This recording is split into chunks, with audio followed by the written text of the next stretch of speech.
go. This article, it's more than an article, it's pages and pages of what's the best Bond film ever in the Times. It's driving me to distraction. I'm reading about their worst choice, least best, number 24. They are citing Die Another Day, and when you read the indictment or their indictment of it, it's more like an obituary than a review. And I have to agree. I forgot how bad Die Another Day was. Our voters made this a clear favourite, say the Times, for the bottom slot. Its vulgar excesses prompted a rethink 3 years later, aka Casino Royale. Now that's what I call a comeback. Tom Sears, co-presenter James Bond Radio. Instead of the real Bond, we get an invisible car. Do you remember that? The invisible car, what was that about? The worst dialogue in any film ever. The worst, most cliche Bond girl ever in Halle Berry. I was quite sure about that bit. The most ridiculous stunt ever when Bond paraglides on a CGI tsunami. And the worst theme song of the entire series by Madonna. We left the cinema broken men. Man, how cool was that? BBC Radio 2, Chris Evans getting a name check and getting James Bond Radio in. I mean, when did you first find out about that? Well, Chris, as I'm big time now I've had my name on the radio. I don't get out of bed before noon, and the first I knew was I rolled out of bed at noon, checked my Facebook, and what do I see? I see 240 on the nose, 240 messages from you, repeatedly with all sorts of random expletives involved. I was like, what the? And my first thought was, I thought you'd been hacked or something, and it was just some nonsense going on. And then I sort of, scrolled through, and I was like, Jesus. And obviously we knew that the whole segment in the Times was going in that day. If you didn't know, there was a little Ultimate Bond kind of segment in the episode of the Times, in the edition of the Times, I should say. And randomly, good old Chris Evans read out my Die Another Day quote on the radio that morning. So it was a double whammy of JBR exposure. We're big time now, dude. That's it. We can put our feet up and have teams of servants and concubines doing all our hard work for us. It'll be fine. So does that mean we don't have to do this anymore? Yeah, I mean, should we just start off, do something else? I'll tell you what, let's just log it off. Yeah. In fact, I'll tell you what, I'll stop recording now. All right, cool. So yeah, it's been quite the exciting week for JBR, isn't it? Oh, well, for lots of reasons. Obviously, that was pretty cool. The newspaper was pretty cool, seeing your name in print. But also, I mean, everything that's leading up to Monday. It's not long now, is it? Dude, it's 3 days, man. Fever pitch time, isn't it? It really is. It's fever pitch time. Yeah, I mean, that was a special moment as well, wasn't it? In the sense that you open up the Times and then it says, our list of experts. And there's my name and your name on there, alongside people like David Walliams and some friends of JBR as well. Alan J. Porter's in there, AJ Chowdhury, Mark O'Connell was in there, all sorts of Bond luminaries. Edgar Wright. Edgar Wright, there you go. So it's official now. We're experts, Chris. I never thought I'd be an expert at anything. Yeah, I don't know quite how much we can say that we are, but if that's what they'll print anything these days. Oh, I like what you did there. Oh. That was nice, very nice. Yeah. Aside from all the excitement, how are you feeling this week, Chris? It's fever pitch time. It is. It's not long at all now till it comes out. What are you thinking? What are you feeling? I've been prone to bouts of like craziness which suddenly just happen, and I don't know. Well, obviously I know why, but I can't control it, and I'll just go into like a bit of a fit, and then start shouting or screaming or shaking or dribbling or combination of all of the above, and sometimes I get a few strange looks for doing so, particularly at work, obviously. But there's a slight side of me which is really, really, really nervous. And do you want to know the reason why? Oh, well, please tell me there's no spoilers involved in what you're about to say. Well, that's exactly the point, is that we've got 3 days between now and when we see the film. Yeah. And I just hope that in those next 3 days we don't find any spoilers out. I just want to go on lockdown. I just want to turn my body off, turn it on again, as 5 minutes before the screening and go for it. I don't know. I'm a bit scared about that. Well, it's dangerous, isn't it? Because I did a little post on Facebook a couple of days ago now saying, because obviously it was the press screening of Spectre that day, and it was basically I was just saying, okay, so be prepared. All the reviews are going to come out from the press like in the morning. There's going to be spoilers left, right, and centre. So just if you're going in spoiler free like us, be careful about what you do and what you read. And secondly, if you are reading everything, like be considerate of everybody else like us who aren't going to kind of go in for all the spoilers beforehand, because obviously we don't want any spoilers on the Facebook and the Twitters and all that kind of stuff. Mm-hmm. But it's almost impossible. Within 20 minutes of reading that, we were getting messages being like, "Have you heard about this?" And I was like, "Fuck!" Oh, no. And immediately I saw one thing that I just didn't want to know, and it was straight away. I was like, "Oh fuck!" Crying out loud. But so for me, I've sworn off Facebook. I'm not even looking at it until after we've seen the film, and I'm being very careful about Twitter as well, because that's a dangerous one. I'm pretty much sworn off that one as well, to be honest. Well, basically, aside from posting this podcast, which obviously we're about to do, that's it. I think Facebook is going to be a no-go zone for me until Monday. Tuesday comes along, fine. Tuesday comes along, I'm going to watch the Jonathan Ross show. I'm going to watch all the trailers I haven't seen already.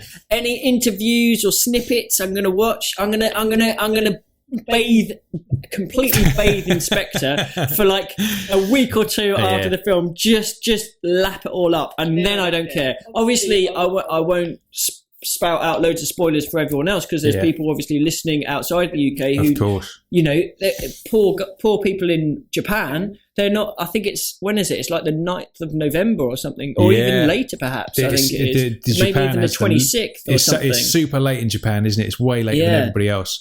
But I mean, it's awful, isn't it? Like, imagine being over in the States over there and having to wait almost 2 weeks later than us, and knowing we've all, because what gets me is that we know the press screening has happened. We know people have seen the film in its completed state, and that bugs me, because I'm like, I want to see it. Do you know what I mean? But obviously, it's one of those things. But it's only a few days wait for us. Yeah.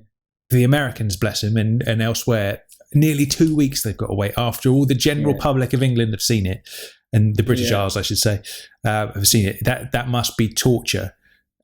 So good on anybody who's flying over for it. I know good old David Zaritsky's flying over, the Bond Experience. He's flying Marcus over for Kotze it as well. Brazil, absolutely. He just arrived yesterday, I think. I saw on Facebook touching down at Heathrow. So the dedicated James Bond team from the States, they're coming over in their numbers. So it's good on them. That's what I say. But also, we really do feel for everyone else, like people in Australia. Obviously, we mentioned Japan.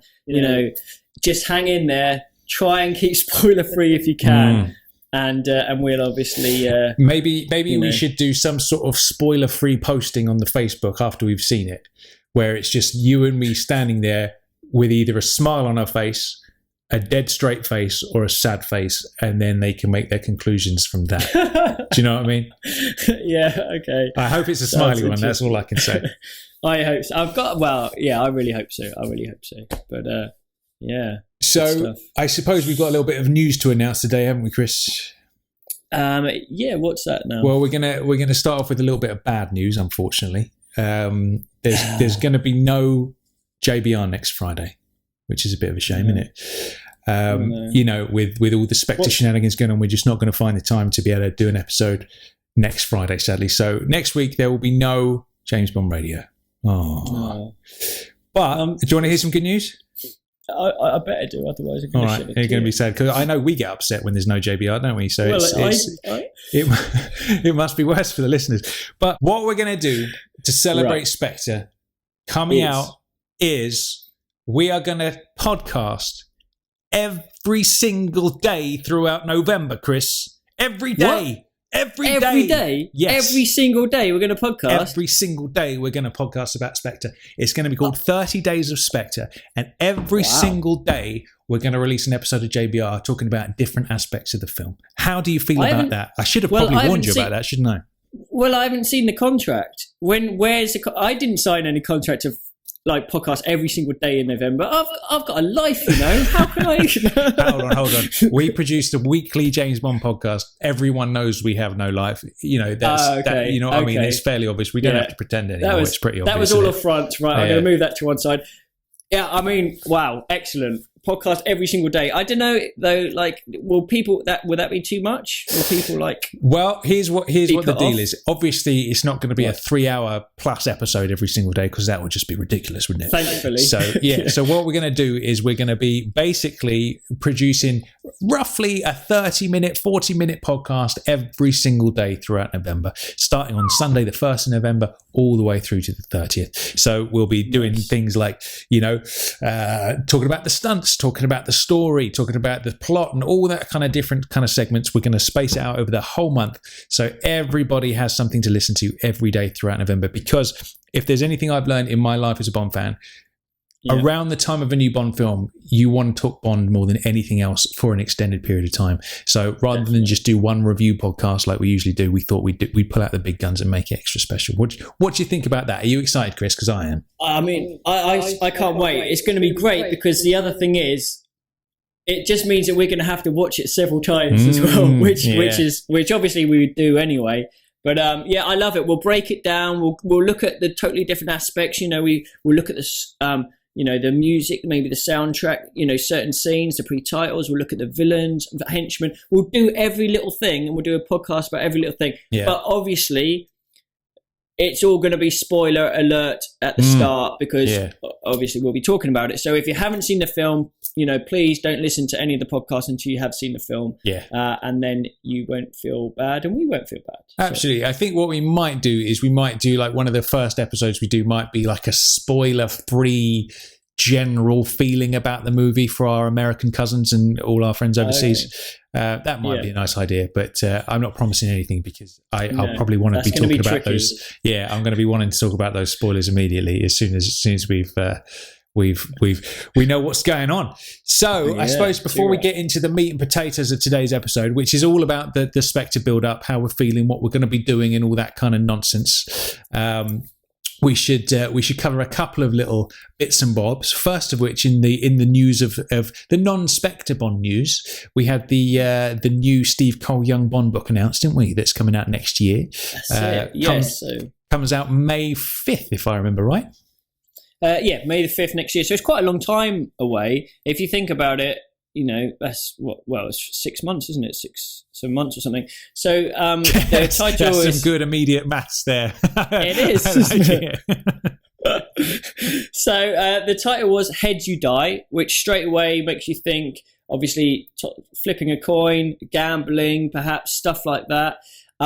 Interestingly, I had images of Fleming Live and Let Die with the golden coins, that sort of came to mind. Obviously, we saw the coins on the cover, although I don't think they were gold ones.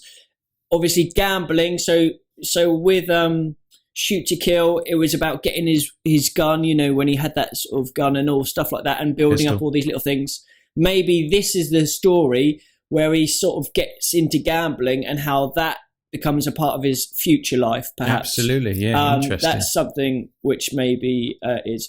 Head You Die sounds quite Live and Let Die. Obviously, the heads of the skulls and stuff like that. So, I don't know. It might be running a bit too similar to the Spectre theme in terms of that looks quite Live and Let Die as well. But the front cover is basically a big stormy ocean. So, I'm thinking there's going to be a long sea... he had the long journey in the sort of Zeppelin in the airship. Yeah. I think there'll be a similar thing, but it'll be at sea. I think there'll be a boat thing. I think they're gonna run into some slightly bad weather, I'd imagine. I would have thought so. And some shit's gonna go down, I'd imagine. Absolutely, I'm excited. I do love those young Bond books. To anybody who hasn't taken the plunge and read those yet, just get stuck in. Like, put all that young Bond little boyness out of your mind and just read them, because they are fucking brilliant. Blood Fever is my personal favourite out of all the young Bonds so far. That's the second one that Charlie did, purely because there's loads of sneakiness in that, and we know how I feel about, or how we both feel about James Bond doing sneakiness.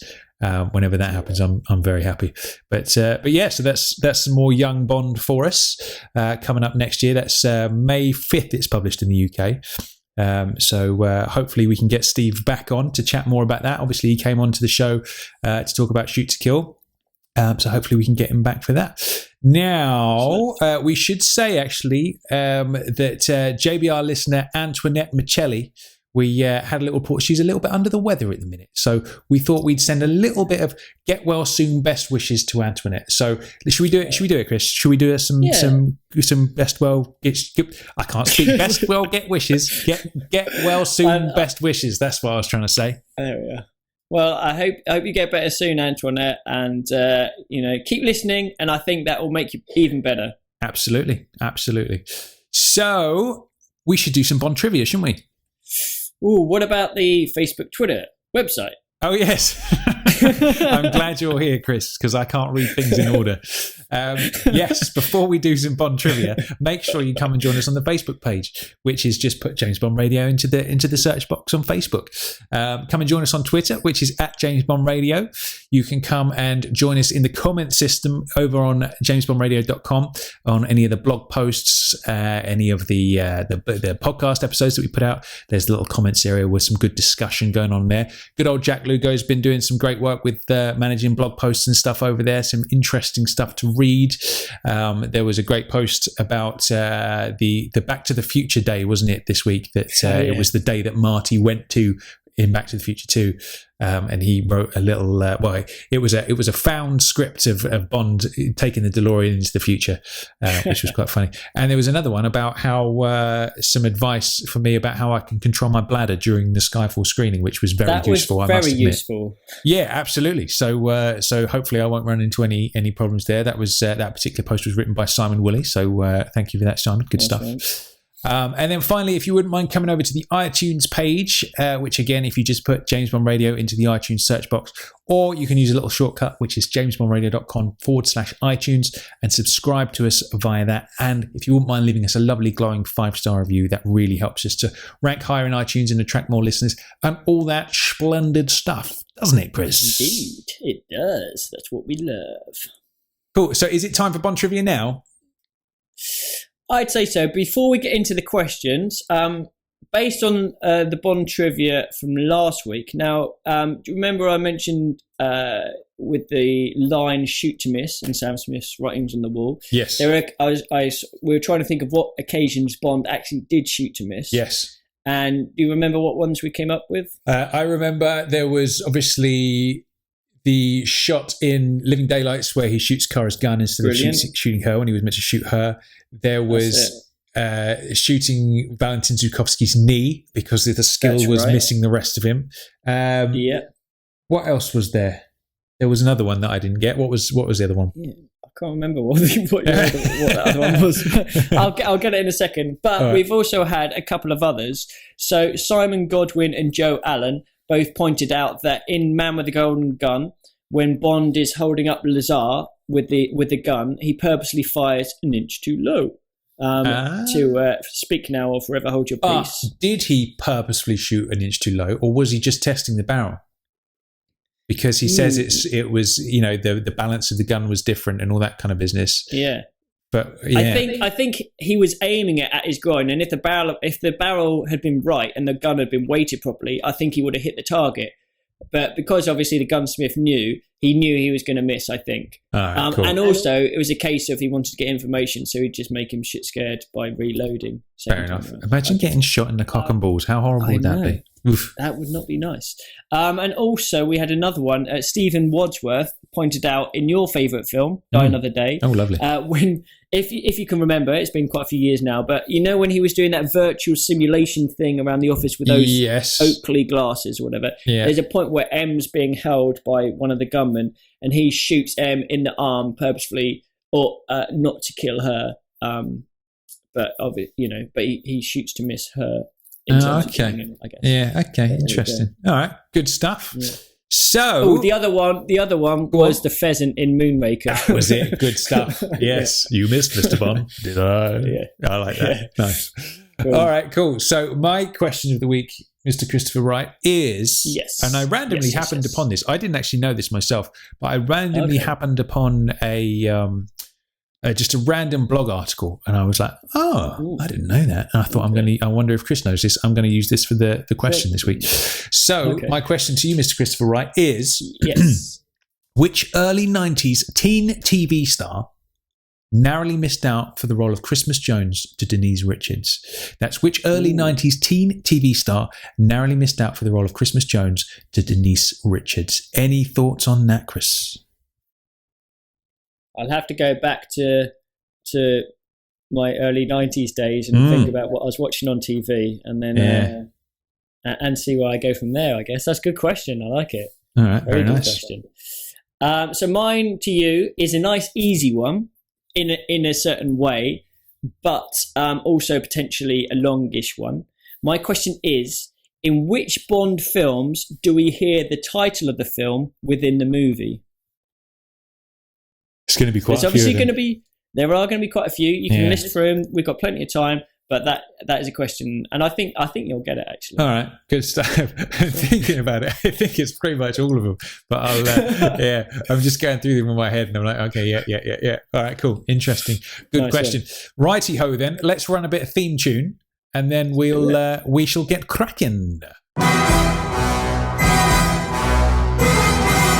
are you? My name's Bond. James Bond. Bond. James.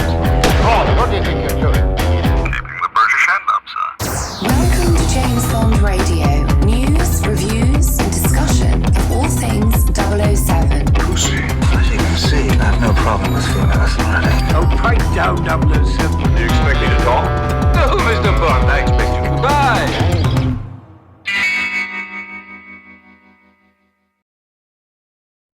Okay, Chris. Now, obviously, this Monday is the premiere of Spectre. Another little surprise. You saying when you woke me up the other morning with messages about being on Radio 2 and all that kind of stuff. Yes. The following morning, I get awoken again by a similar barrage of messages, and I started to see this pattern forming where I'd wake up and there'd be 1,000 messages from you, and it would be really good news about something. And as luck would have it, I couldn't imagine the news being any better than the next day, and it absolutely was.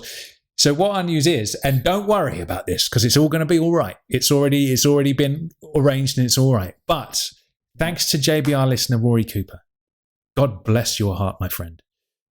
He's only gone and got me and you 2 tickets to the royal premiere at the Albert Hall, which is a dream come true for the two of us, isn't it? Let's face it.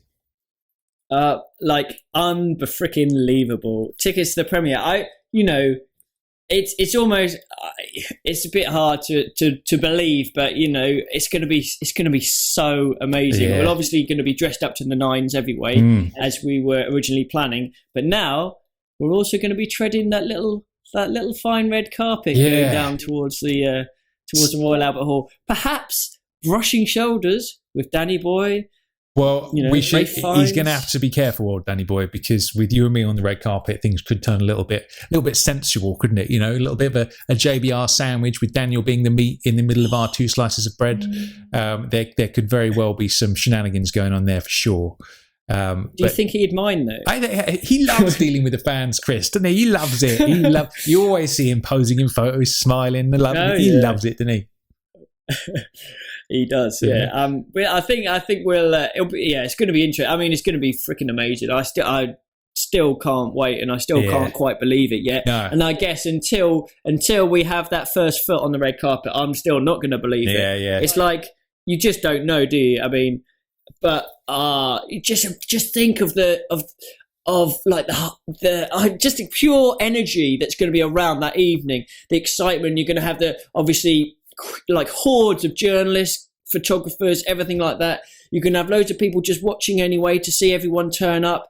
You're going to have all the cast, the crew. It's going to. Obviously royal family. Obviously, Babs and Mickey G, lovely Barbara and Michael are going to be there, and it's just going to be.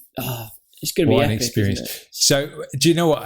As soon as I started jumping for joy, my immediate thought was, "Oh no! But what about what we've arranged with the JBR family?" So what we're going to do is this. We're going to go to the royal premiere. Then we're going to jump in our Aston Martin DB5s and speed across London immediately to the Leicester Square, and we're going to jump straight into that viewing afterwards. We're going to double whammy the viewing, so we're still going to be at the 11:30 viewing at Leicester Square. So it's just going to be a double whammy viewing for us guys, and then obviously the whole casino meetup at the Carlsberg bar at the Empire Casino afterwards will go ahead as planned. Everything's going ahead as planned as normal. The only difference is you and me get to go to the Royal Premiere beforehand as well, which is just a nice little bonus, isn't it? Well, to watch it twice in one night is pretty good going. Yeah. So when we get to the Odeon, if we make it on time, are we going to sort of then go, oh yeah, this bit coming up, it's so good. Yeah. Oh, you'll love this bit. Yeah. And just really annoy everyone and like really piss everyone off in the cinema. Yeah. We'll just say lines like 10 seconds before they happen. Yeah. We'll just burst out the line and then laugh to ourselves because we know how good it is. Yeah. You'll never guess what happens at the end. That Oberhauser is actually James Bond's dad. Like, I bet you didn't see that coming, and we'll just tell him that like at the beginning. Yeah. I think that's how we'll play it. But sincere thanks to Rory Cooper for sorting that out for us. Amazing. But as luck would have it, he just managed to lay his hands on 3 tickets, and he opted to give them to you and me, which was very nice. Do you know what that reminds me of? It's like Charlie and the Chocolate Factory with the golden ticket. It's very much like that, isn't it? Yeah, it is like that. And we've seen the picture. I think Mark O'Connell is going and AJ's going, and you get a really nice sort of leather bound sort of booklet almost, and obviously the tickets are inside and gold it embossed. looks pretty awesome. It looks the business. Yeah.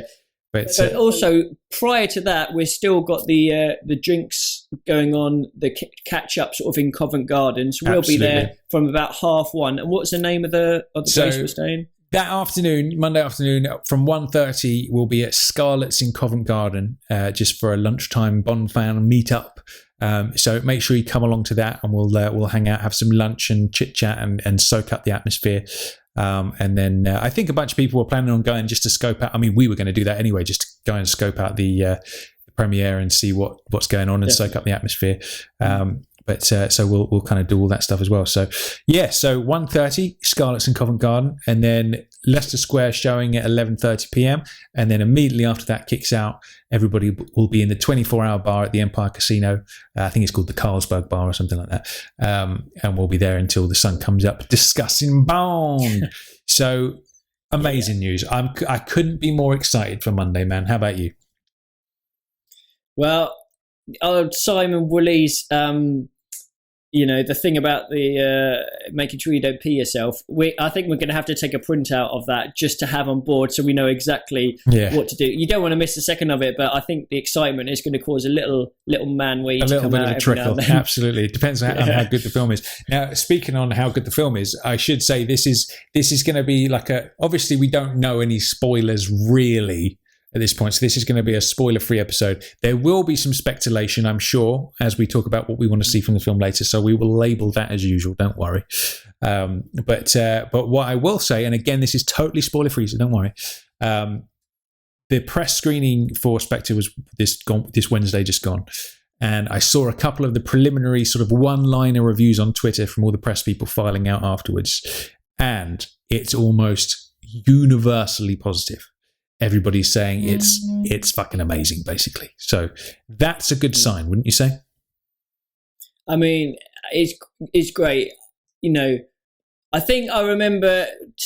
Was Skyfall unanimously praised as well? It was absolutely, yeah, it was. So it can only be a good thing, obviously. But I just want to see it for myself, make up my own mind. But in all honesty, I've got a feeling it's going to be good. I don't want to hype it too much, just in case. I don't want to hype it too much. But inside, I know it's going to be bloody brilliant. I just know it. Yeah, got that feeling, that warm, fuzzy feeling with a little bit of electric flowing through it. It's a bloody Bond film at the end of the day, so it's going to be good. With so far we've only had one stinker out of 23 movies, so that's a very, very good rate of success. Rate of return, as Lashif might say. Ooh, I like it. Good stuff. So we should talk a little bit about our plans for this weekend, because this is for me and you. This is essentially ultimate Bond weekend. It couldn't even get a way to end it on the Monday. But so as people are listening to this on Friday, I'm currently on my way down to Cardiff on the train to come and see you. And I'm waiting for you, by the way. All right, cool. I'll get a move on. I'll get the train to go faster. And then when we're jumping in the car, we're driving up to Blackpool, aren't we, Chris? And what are we going to do when we get there? Well, probably eat and then fall asleep because we haven't got too much on the Friday night. It's going to be. I've never been to Blackpool, so I wouldn't mind. Let's go to Blackpool Pier, shall we? Should we have a little a little outing? Let's do a trip, and then we'll scout it so we can see if Bond 25 would work in Blackpool. That exotic location of Blackpool, up the tower, like reliving the view to a kill. Yeah, lovely. So Friday I think we'll have a chilled out one, but Saturday there's a special event. Is it called Autographica? Or something along those lines. We should really have researched this episode before we start recording today. What is it called? I thought it was. It's a planet. It's Save the Planet Autographica or something. It's at Viva, Blackpool Viva. That's it. Let me Google it. This is disgraceful. My excuse is, Chris, that I'm properly jet lagged. I don't know what your excuse is for being unprepared. My excuse are the tickets are upstairs. Good point. So where are we now? It is the Celebrity Autograph Convention is what it's called.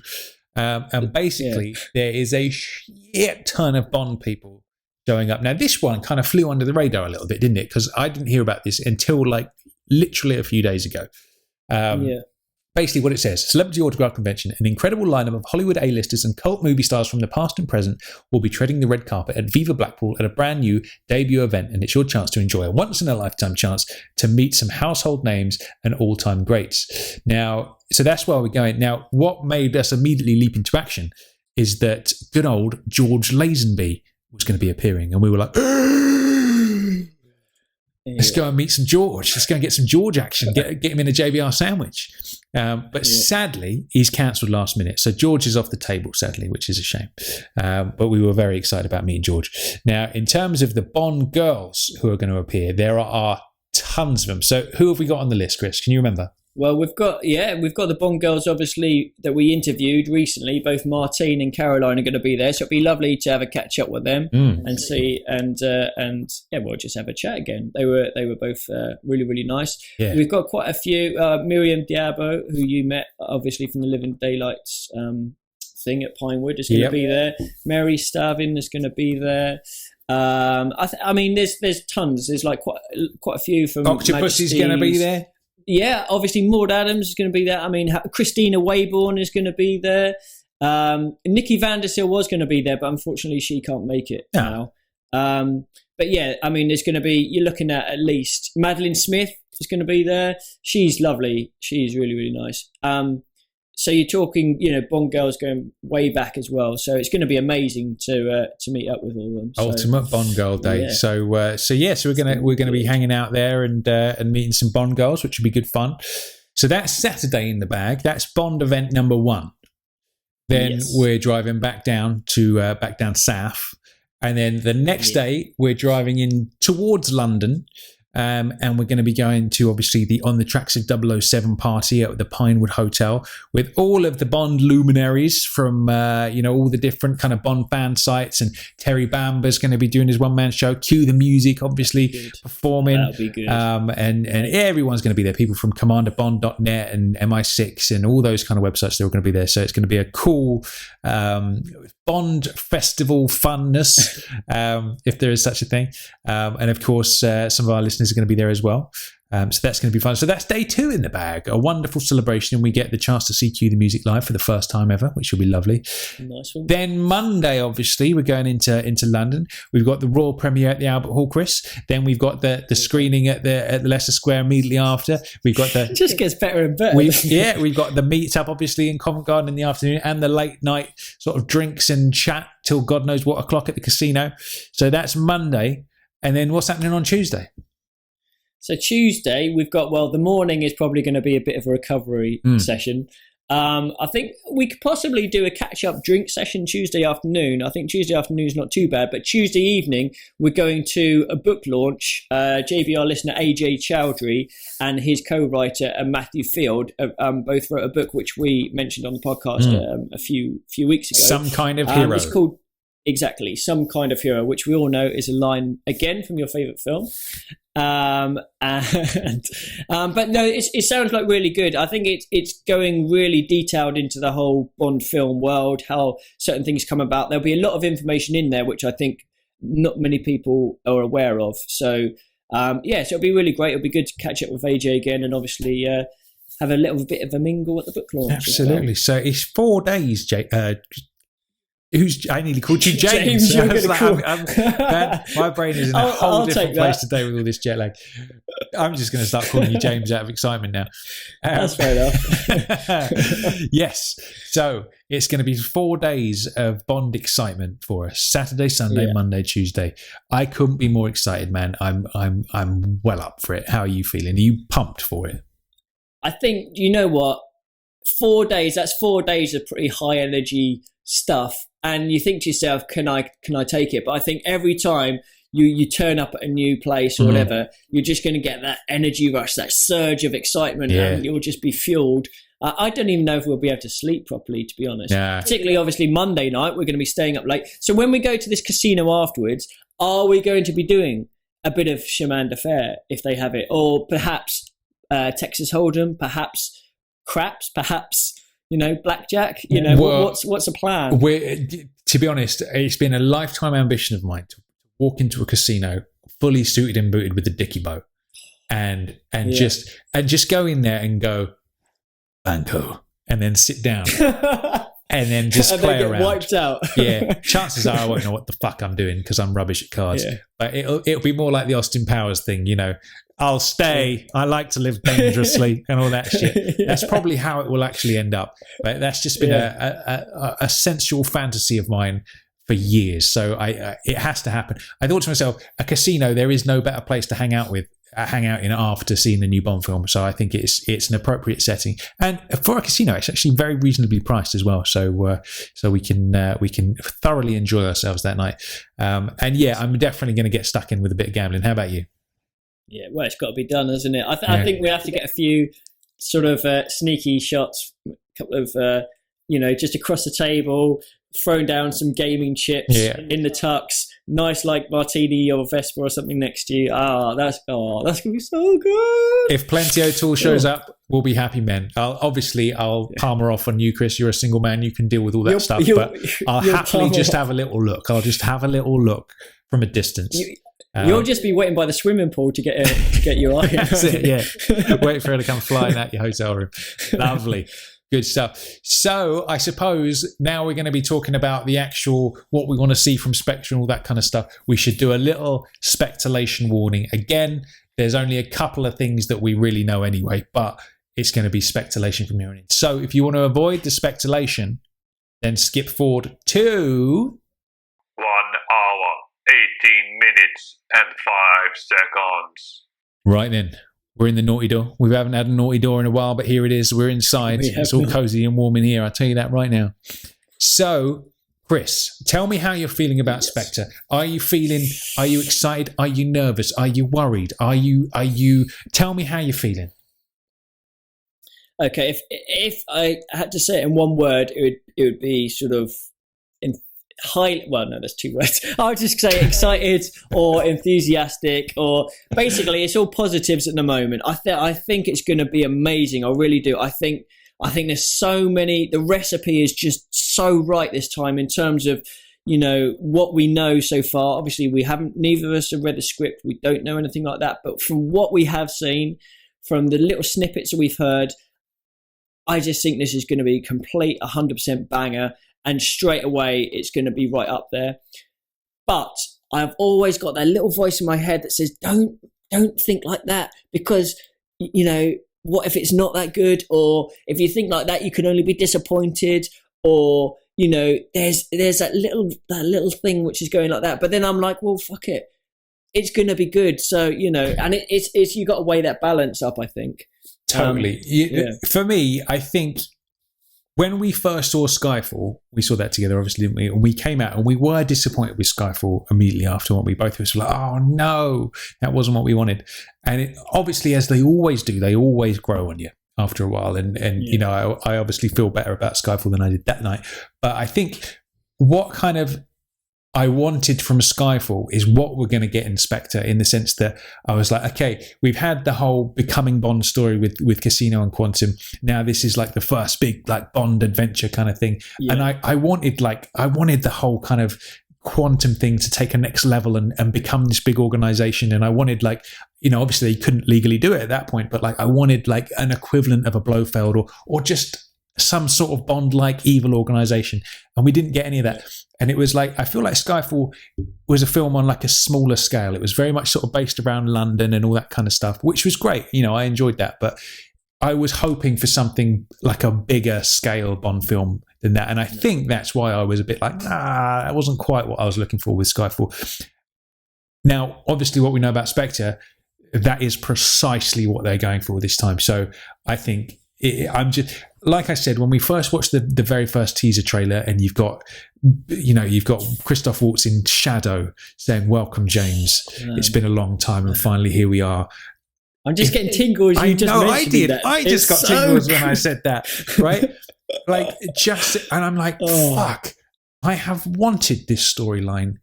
I can remember back in the Pierce years going, I would love for Spectre to come back. I just want that so bad, and I know it's never going to happen. And finally, here we are. It is happening, and I'm so fucking excited for it. Now, the danger is, like you were saying, you can overhype it and then expect too much. But in this case, like, I don't think that's even a possibility, because for me, the fact that Spectre is in this film is enough to satisfy my cravings. Like, I don't really care what happens, as long as, you know, we get some Blofeld action, we get some Spectre, and Bond is in it. That's just, you know, from what I've seen, if all that happens is what we see in the trailer, I'm in the teaser trailer, I'm happy with that. I'm absolutely happy and satisfied, entirely satisfied. So yeah, I'm super pumped for this, man. The only thing I feel that perhaps could sort of be a little bit of a disappointment is that one of my bugbears with Skyfall was, you know, a lot of that kind of CGI kind of stuff that was kind of thrown in there always bugs me a little bit, because I feel like that's not what Bond is about. You know, for example, you know, hanging on to the bottom of the lift and all that kind of stuff. I feel like that was an easy stunt to do. Do you know what I mean? It's hanging on to the bottom of the lift. You could just tie the dude on and he doesn't even have to do anything, you know. But there was all that kind of sort of CGI stuff and all that, and like Silver's Island base was just obvious CGI and all that kind of stuff, and that just, for me, that's not what Bond is. Bond is all about real stunts, you know. And from what we know with that sort of, they are doing a lot more real effects this time. But from what I've heard from people who've watched the full trailer, which neither of us have watched at this point, there is apparently one scene that looks... Wait. No. I'm not telling you anything bad. Is this getting into spoiler territory? No. It's not. I'm not telling you anything. I don't even know what this is at all. But apparently there's one scene that is quite CGI heavy and looks a bit ropey in the trailer. Okay. That's all I know. But don't worry. No spoilers. Okay. So that part of me is like, okay. So I think what we have to do, or what I have to do at the very least, is go in there expecting some of those things and to just be like, do you know what? I've just got to be okay with that, you know, because if it's there, it's there. And I guess it's the equivalent of, like, you know, you go back to Thunderball and you see some pretty sort of dodgy back projection effects when, you know, during the early scenes and stuff. And, you know, even in Goldfinger with the hotel sort of back projected and all that kind of stuff. That's I suppose that's the model equivalent of that. So, you know, if you can excuse Goldfinger and Thunderball, then I suppose we can excuse Skyfall and Spectre. What do you think? I think that's a very, very good point. And, you know, I was just, Casino Royale, was there any scene in that where you thought, oh God, that's a bit dodgy CGI? No, I tell you what I feel about that. So they can do it then? They can do it, yeah. That's the thing. Like, for me, that whole free running sequence, the only bit I can really spot is when he's running up the crane, you know, the crane sort of like leaning against that platform, and he's sort of running up that. And the only bit that you can really see is when he jumps from that to the actual kind of platform when he's chasing Malacca. Yeah. And that's obvious, but that's such a transitionary shot that it's like, it doesn't really matter. Yeah. When it's like, for me, when it doesn't work, it's like when they're on the bikes on top of the Grand Bazaar, and it's like, it's just so obvious that that's Daniel's face stitched on. And for me, it's like, if it's that obvious, don't use it, you know, do something else. Yeah. If it's that obvious, I feel like CGI should always be like a supporting role rather than a feature. So it can be done. And that's the thing, man. I think whenever I see that, that's what puts me off, is like, shit, you know, it's for me, CGI just feels like a bit of a limp choice. It's just like, well, let's knock it up on a computer rather than work out how to do it for real. So that's why it rubs me out the wrong way a little bit. But at the end of the day, if it's in there, it's in there. I'm just, I can't. If it's a fucking good story and it hits all those boxes, then I can forgive some dodgy CGI at the end of the day. Without a doubt. And I think even if it is, I don't think there'll be much. I think the story is going to be the potential from what we know of how good this could be is amazing. Right, let's do a bit of speculation on the character of Blofeld. Yeah. Now, okay, this is the money question, isn't it, really? Oh, yeah. Okay, so, A, are we going to see him in the film? B, if so, at what point? Is he going to be early on, in the middle, or only a glimpse at the end? I say he. Could it be a lady? Could it be a man? Could it be Christoph Waltz? Could it be Andrew Scott? Could it be Monica Bellucci? Could it be even Mark Strong? Do you remember there was that photo of him being out there absolutely. And it's gone under the radar? Or could it be a completely unknown who we only see the hand of or whatever, the back of the head or something at the end of the film? What do you think is going to happen with Blofeld? Man, this is a mystery, right? Because there's clearly some shenanigans going on with this, right? Because he's sitting there. Christoph is sitting there in shadow at the head of the table, or at least at the Spectre table. Welcome, James. It's been a long time, and finally here we are. Like, that has to be Blofeld. And I feel like if it's not, I feel like that's a disappointment, because I can't think of a single actor who would do a better job at Blofeld than Christoph Waltz. He's just too perfect for it. And thinking about what a big star he is these days. He's a very well-respected actor. And I feel like if he wasn't Blofeld, somebody else coming along would overshadow that. And I don't know who you would get to overshadow Christoph Waltz. Do you know what I mean? What would you think if he was like the equivalent of an Emilio Largo? So he was like a number 2 for Spectre, and his job was to bring Bond in from their previous, family ties, as it were. And the main sort of boss, obviously Blofeld, was someone else. Well, yeah, I mean, there is that possibility. I'm looking at that logically and thinking, okay, when you look at things in the real world, Christoph Waltz is the big star, so he should be the main feature. But there is also that possibility. He could be an Emilio Largo, he could be a Kronstein or a Kleb or whatever, and then whoever else comes in and is the real Blofeld, and maybe the Blofeld thing genuinely isn't there, and it's like maybe we just get some little glimpse of a hand with the Spectre ring on at the very end stroking a pussycat, and we don't actually see him. The concept of that gives me a massive raging hard on, Chris. I will be honest with you. If that's the end of the film and we just see the white pussycat and the hand stroking it, like, I don't think I would be able to contain myself. Like, there is that, man. And if that happens, I will explode in my underpants without a shadow of a doubt. So there is that angle. I just feel when I step out of the story and I think about it logically, I just don't know. Like, he's such a perfect choice, man. I feel like it would be weird. But there's clearly some twists and some weird shenanigans. There really is. I don't quite know what to think. I just can't fucking wait to see the film, man, and see what's going on. Yeah. I know. No, completely. I think, basically, no matter what they go with, I think it's going to work. Without a doubt, it's not going to be a straight-laced story in terms of, you're not going to watch it knowing, obviously, unless you've read the script, you're not going to watch it and know exactly what's coming. Without a doubt, there are going to be little twists and turns, and you're like, oh, bloody hell, that was good. I didn't see that coming in. And that's definitely going to be in there. You could just tell that's what's going to be there. And obviously, Blofeld is the biggest thing. I mean, I agree with you. I think, like, Christoph Waltz is one of the best actors in the world.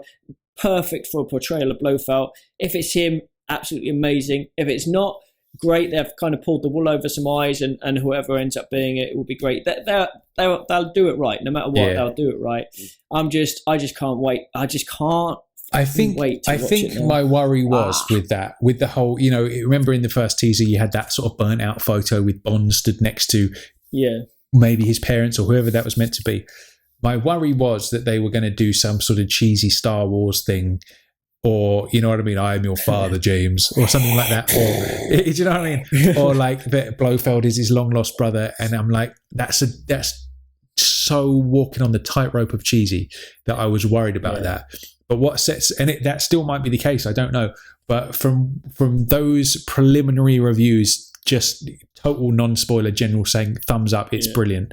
I think it can't have that cheesy twist. Otherwise those reviews would have said something. Do you know what else? From a really selfish point of view, from a selfish James Bond fanatic, whatever you want to say, point of view, I love the fact that this film is getting universally praised because A, it's going to bring some new fans to the series, which we obviously love anyway, and B, you always hear those one or two people that are like, Bond, why are you into Bond? And you're like, the more this happens, the more sort of respect it garners. I mean, that'll never change you or I, obviously. But in terms of sort of the world sort of perspective on it, I love it when stuff like this happens. And the last few films have definitely helped. Well, that's the thing. I think elevate it. I think for those kind of people, like the last few films, we've finally seen Bond get the respect he's deserved after all this time. Do you know what I mean? Like, everybody loves all the classic Bond films of Sean's sort of tenure, even Roger's tenure. Everyone loves those movies, but like, I feel like there is that thing of, obviously movies like Octopussy come up every now and then of like, oh, I'm in the clown suit or whatever, or Roger being sort of a little bit past his prime in View to a Kill, and obviously Pierce gets a lot of flack and all that kind of stuff for Die Another Day and all that kind of business. So there are those kinds of popular opinions amongst sort of like the non-hardcore fans. So there is that, but I feel like when you look at the lineups of at least the last two movies, like Spectre and Skyfall, like the caliber of actors they've got involved in, the caliber of people they've got involved in these movies, like it has to be like the highest quality people involved in a Bond film since ever, really. That's how I feel about it anyway. What do you think? Yeah. No, I agree. I think, some Bond films, from Russia with Love, massive fan of that, and the casting on that is pretty damn amazing. But yeah, I agree. The last, obviously, Skyfall and with Spectre, and you can't see that changing. I just can't see them hitting the Die Another Day wall. No, and like I just can't. I think they've learned, in terms of that was definitely a step too far. And I know you sort of have that cyclical thing where it gets a little bit more each time and then bring it back. And I think there will be an element of that, but at the moment, I just can't see it getting to that level, particularly with Daniel. Yeah, I don't know, man. That is an interesting thought because, like, as the way it goes, and Michael G has said this several times, that every actor, as they progress through their time as Bond, they gradually get more fantastical, and then when the next actor comes around, they peel it right back to the Fleming bare bones, and then the whole circle kind of completes.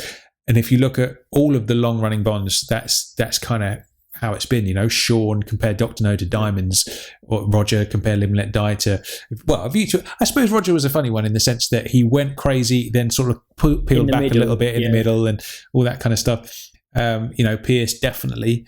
So it's kind of like that's what they've done. And I guess that's how they keep Bond fresh, in the sense that, like, when the new dude comes along, it's almost like a reinvention every time, going back to bare bones basics. But I can't see Daniel getting that outrageous. I can't see Daniel being involved with moon bases and all that kind of stuff. This definitely feels like it's going to be a movie that ups the ante. I feel like I feel like this is going to be the thunderball of Daniel's reign, like the big, vast, global level evil overlord villain who's got plans for world domination. I feel like that's what we're going to get with this film. And we've been missing. Yeah, we haven't had that in donkeys. So there is that. But then in terms of like it being outrageous in terms of stunts and stuff, I just can't see that happening with Daniel because he's too grounded. I'm sure it happened a bit like it happened a bit in Quantum, with the parachute scene out of the plane where they land about a foot above the ground and all that kind of stuff. So it did happen a little bit, but I can't see it happening to such a point where the next actor comes along and then them peeling it back to Fleming would be that much of a change to Daniel's last film. No. Did that make any sense? Do you know what I'm saying? Yeah, no, definitely. So, okay, I've got a couple of quick questions then. Go on. So, first of all, how do you think Spectre's going to finish? So, is it going to almost be a pave the way for Bond 25? So, at the end, we're going to see something, or we're going to think, wow, can't wait till the next one because of this? And will Daniel be doing how many more films? Right. My thoughts are, let's look at, before I answer that, let's look at how Daniel's films have ended so far, right? So the end of Casino, we had... Bloody amazing. Oh, isn't it good? Good. At the end of Casino, we have that whole thing of you know, oh, Chris, that is such a good scene. Oh, who is this? Oh. Anyway, right, I've got to compose myself. We have that ending. And it's like that story is kind of like wrapped up, but not, in the sense that, okay, we've got Mr. White now. We know he's then got to go and do something with Mr. White, but that sort of chunk of the story is complete. So it lended itself to continuing the story in the next film. The end of Quantum was more of that story thread is now over. Like that was, you know, it's good to have you back. I never left. And obviously there was that. You could have taken it where the next film was like, let's go after the heads of Quantum. And again, I think that's why Skyfall didn't really do it for me all that much, was because, you know, you had that amazing opera scene in Quantum with all those dudes, Guy Haynes and all that. You know, they have people everywhere. The dude is the advisor to the Prime Minister or whatever he was, and all that kind of stuff. And it's like, I wanted to see him go after those people. And then the story was just completely different for Skyfall. So End of Quantum felt like a finisher, and then Skyfall was almost like that could have gone either way. So it's like, you know, he's ready for action. He's in M's office, ready for his next mission, and off he goes. Like that could have been, the next film after that could have been totally unrelated. It could have been A Man with a Golden Gun, where some random mission comes in and he just goes off and does it. So how Spectre is going to end, I feel like, if I've got my logical brain on, I feel like, okay, Spectre and Blofeld have been such a thorn in their side with Kevin McClory for so many years. They're finally going to do it. This is definitely, they would be out of their minds to make this a one and done movie where Spectre is just finished after this. It has to carry on into Bond 25. It just has to. If they were going to do that with Quantum, and Quantum was just Quantum at the time, now they've got Spectre back. They have to take it to the next level with Bond 25. That's my logical brain talking. In terms of how I feel the film should end, I feel like we'll get some sort of, I feel like it's just going to be a big reveal. Like Spectre is going to be this big reveal of, you know, they were behind everything, the events of the last three movies, for example, and it's going to open our eyes to shit. You know, this was what was going on with Lashif. This is what was going on with Dominic Green. Maybe this is what was going on with Silver, you know, and loads of dots are going to be joined maybe. And then at the end, I feel like Blofeld, if he does make an appearance, he has to get away. That's what Blofeld does. He doesn't get caught. He gets in his little Bartho sub and he gets away, you know, or he gets in his little monorail and he just fucks off at speed. He has to get away. So I can't see this being anything other than the first part of a multiple film story arc. What about you? Oof, that was quite a... I went on for a while there, didn't I? No, but it's fun. I do completely agree. There's lots of snippets to look at there. The whole reveal, how everything links. There is a lovely little bit where Quantum, Dominic Green's body was found with 2 bullet holes in him. We know that Mr. Hinks's gun is a double barrel. Boom, dude! I forgot about that. Assassinated through Mr. Hinks. I hope they tie that back. That'll be amazing. Yeah. How cool would that be? Yeah. And I think you're right. I think we'll get lots of little things like that, or at least I hope so. We'll get lots of little things, and it all link in. Quantum got people everywhere, but Spectre have got even more people everywhere, and obviously, either looking at, keeping an eye on Quantum or whatever it might be. But I think that whole thing will tie up with stuff like that. I totally agree that it has to have some sort of continuation. We're not going to get a one-off film for Bond 25. It's got to be a link. Particularly, obviously, Daniel's going to be doing it. Whether that means that we don't see Blofeld until the very end, or we do see him, or we don't see him at all, I'm not sure. But whatever happens, I think that there will be a continuation there, without a doubt. There's something else which I thought is a bit different from this film, is the whole the situation with the Bond girls. Okay, so we've got Lucia Sciarra, we've got Madeline Swan. Now, if you look back at Skyfall, there's pretty much just Severine, who wasn't in it a long amount of time. You look back to Quantum, There was Camille, but he didn't really get with her. It was kind of, okay, Casino, you obviously had Vesper, which was the main love interest, and Solange, was a bit of a plaything. But it almost looks like in this film, it like with Lucia Sciarra and with Madeline Swan, it looks as if it could get quite heavy with both of them, if you know what I mean.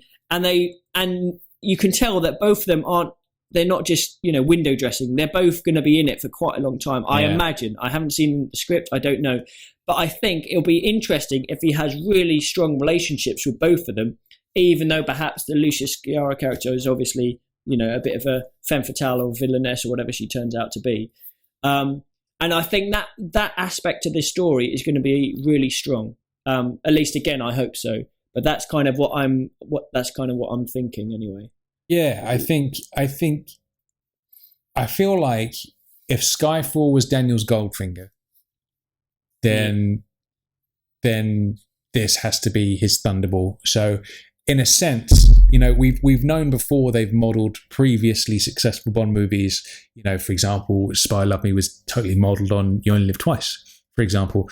I feel like if this movie is indeed modelled on Thunderball, which to my eyes it's looking like it is, then Sciarra has got to be the sort of Fiona Volpe style character.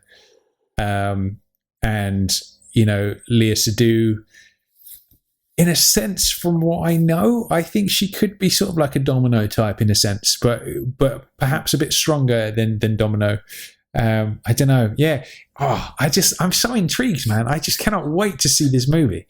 I think, do you know what I would love to see in this film? We've said this before, I would love to see a huge base get blown up at the end with lots of minions with matching uniforms, and Bond and Léa Seydoux end up in an orange dinghy in the middle of the sea, just like getting it on. He's got his little blue shorts on, for example, and then we get the scene where M's phoning him up. What are you doing, 007?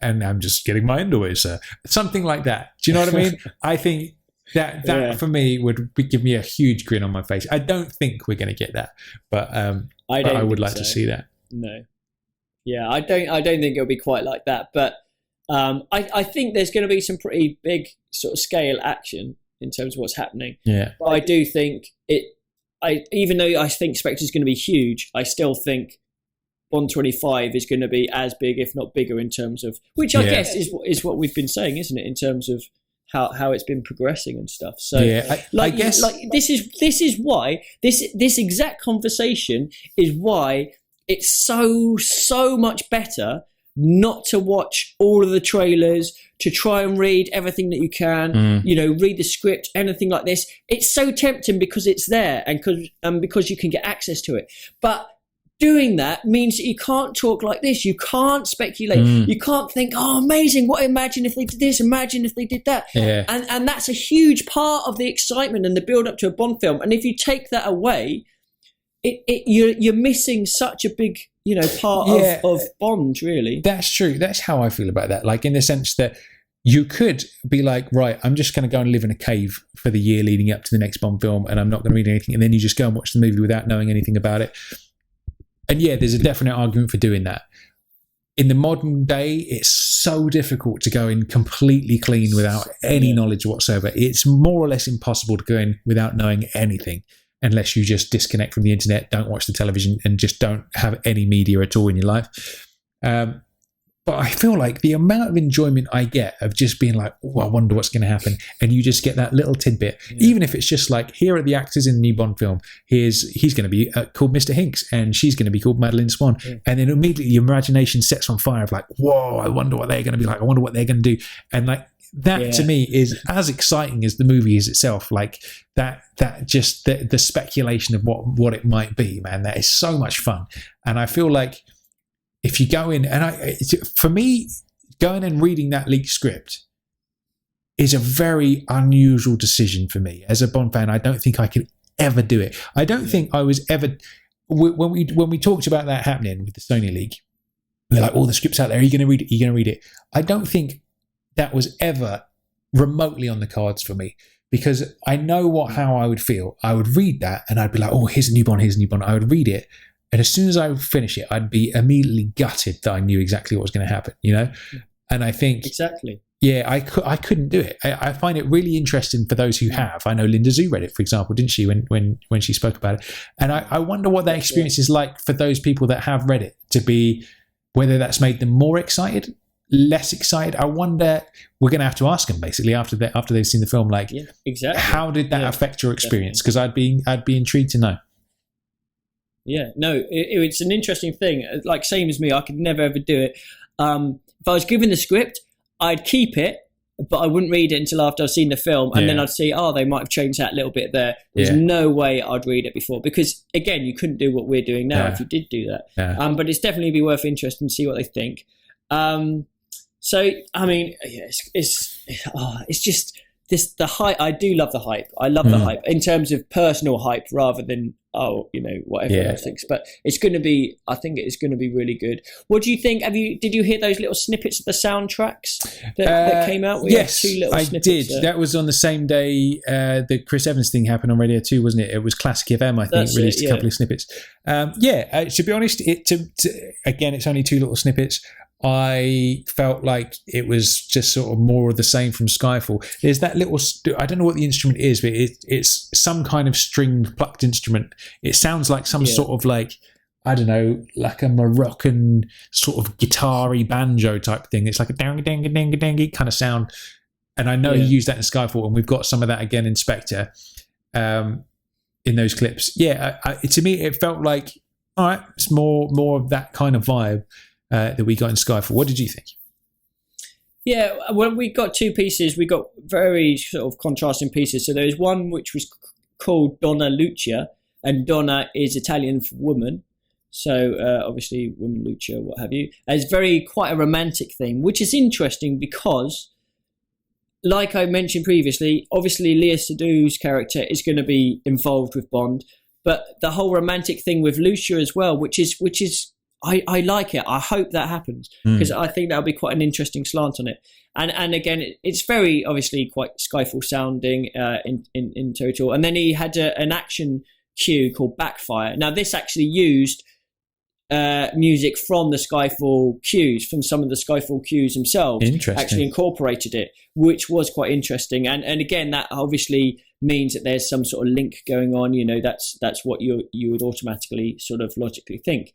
I think it's going to be very, very similar to Skyfall. I hope there are a couple of bangers in there, like the Chimera track from Skyfall. I hope there's 1 or 2 where you just go, "Ooh, yeah, that was a good one," for sure. But I think either which way, I think it'll be a decent job. Definitely. That's one of those things where I'm avoiding seeing any track listing or anything because track listing names are spoiler heaven. Like. They love that shit. I remember the famous one was when the Phantom Menace came out, and one of the music cues was called the Death of Qui-Gon, and it was like, you immediately knew that he was going to die in the film. Yeah, you know? that's so stupid. So that's not clever. So I'm staying well away from that. What I'm actually doing is trying to cleanse my mind of everything I know about Spectre so far. I haven't watched the trailers I haven't watched any of the full trailers. I've watched the teaser trailer and that. Well, I watched that first kind of full. I think it's been like 3 trailers now or whatever. But like the teaser I watched obviously, and you did, and then the first full trailer I watched, and I haven't watched anything since then. I haven't watched any of the Jonathan Ross stuff. Nothing. None of the behind the scenes stuff. I'm completely cleansing my mind palette in preparation for Monday. I like it. Yeah. Get your mind palace empty and ready. Yeah. Well, like you, I didn't look. I looked at those listings because they were the 2 that I listened to, but I made sure I didn't look at any of the other tracks because, again, I didn't want to do that. Aside from the teaser trailer, I've not really seen anything. Avoided Jonathan Ross and what have you. But you know what? I've done the same thing. I've tried to almost forget about it. I'm just thinking of excitement rather than detail. And there was a question that came up on the Facebook page, and straight away I was like, no, I don't want to know the answer. But even just the question was enough to remind myself that that's a possibility that could or could not happen. And I'd almost train myself to forget that element. And suddenly it was there, and I was like, "Oh no! I just want to. If it's coming, I want to be blown away by it. If something's there that I don't know about, I want to be I want to go, oh wow, amazing. Do you know what? I had that weird thing happen to me the other day where I saw something maybe 2 weeks ago that I was like, fuck, I wish I hadn't seen that. And then I was like, right, I'm going to just block that from my mind. Just tried to not think about it. And then maybe a week later, it crossed my mind. I was like, oh yeah, there was something that I saw. And I was trying to remember what it was I'd made myself forget. And I still can't remember what that was. So I've successfully done it. I didn't think that was possible. But I'm sure when I see it in the film, I'll be like, oh, that was it. But I can't remember what it was I forgot, if that makes any sense at all. If you can last until we see the film, I mean, that's exactly it. I thought what you'd normally do is, 50 years down the line in the future, you'd remember something and they'd pluck little memories out your brain or whatever, a bit Minority Report-esque or Inception-esque or something like that, and then turn that little bit down. Obviously, I tell you what happened with me with Skyfall. I remember the TV was on and they did a really short, sharp Skyfall advert, and I'd been doing the same. I was kind of like blanking that out as much as possible. And I remember in the advert, they just had the bit where Bond opens the garage door with M just before they drive up north and reveals the DB5. And I was like, oh, fuck, I wish I hadn't seen that. And because that was such a cool moment to reveal the car in that movie. But I knew it was coming, so that was kind of spoiled for me, sadly. But so they do get you these trailers, don't they? So here's an interesting one. Go on. Okay, so we go and watch Spectre at the Royal Albert Hall. We go and watch it again at the Odeon, Leicester Square. Each time is a renewed pleasure, and basically this film rocks our world. Okay, it flicks our switches, it tickles our balls. It is one of the best Bonds we've ever seen in our lives. Okay, it totally lives up to the hype, and it's fucking amazing. How many times are you going to watch it at the cinema before it stops showing? Well, seeing as we're doing our 30 Days of Spectre coverage, I feel like we need at least 3 viewings before we start. Because again, like we said, when we had the Sam Smith song, you need a bit of space as well just to kind of absorb it. One of my favourite Bond films of all time, Casino Royale, I didn't even know what I thought about that until I'd seen it a second or a third time. And then I was like, shit, I think this might be the best Bond film I've ever seen. And I needed that space to process it all, So I think before we even record anything, we have to just take a step back and just have a couple of days to process it. But I remember I went to see Skyfall 5 times. I remember seeing GoldenEye 7 times. So I should imagine it will be around that. I should imagine I'd go and see it. Because the difference is as well these days is it comes out on Blu-ray and DVD so quickly after it's been in the cinemas as well. In the old days, it would have been like over a year you'd have to wait till it came out on VHS. So now it's not such a big deal. You'll be like, oh, well, it's going to be out in 2 months. But if it's a cracker and you're seeing it on the big screen, that's a different experience, isn't it? That's true. I think you could. I'd probably get into double figures, I would say. Yeah. If it is what it could be, I think I'd definitely would do the same. Do you know what, man? What we have to do at the moment, all of us, all of the JBR listeners, we have to just take a moment and just think about what we have right now. Like, this is the most exciting time ever to be a Bond fan. In the days leading up to a new film coming out, there is nothing more exciting than that, and we're currently in that right now. So as much as we're kind of wishing Monday to be here, like, just savor that excitement of how we're feeling right fucking now, because it's such a beautiful time to be a Bond fan. And not only that, it is turned up to 1,000 because it's Spectre coming back after all these years. Let's just take a moment to reflect on what we've had. We've had Sean Connery comes out as James Bond and blows the world away in 1962 with this shadowy Blofeld figure in the background. We have From Russia with Love come out, which is an absolute banger with this shadowy Blofeld. We don't even see, just him stroking a pussycat. We have Goldfinger, where Blofeld's sort of just doing his own thing that time. Then we have Thunderball, this huge Blofeld thing happening. We have You Only Live Twice, this huge Blofeld reveal with a scar and a pussycat.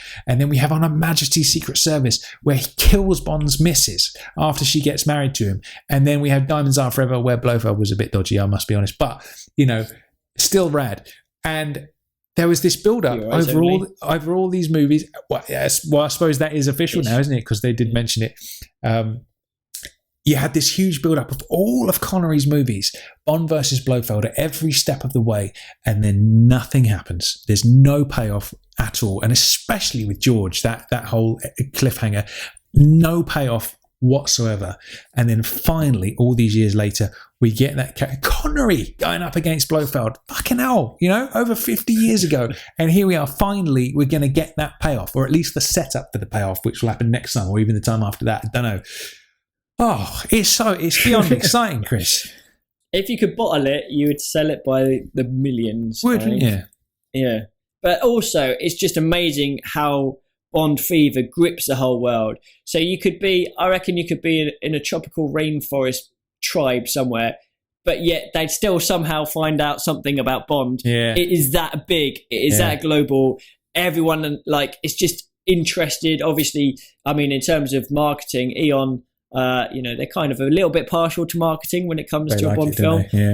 They do indeed. But, in terms of just the global reach of this thing is unbelievable, which you've got to love. In all honesty.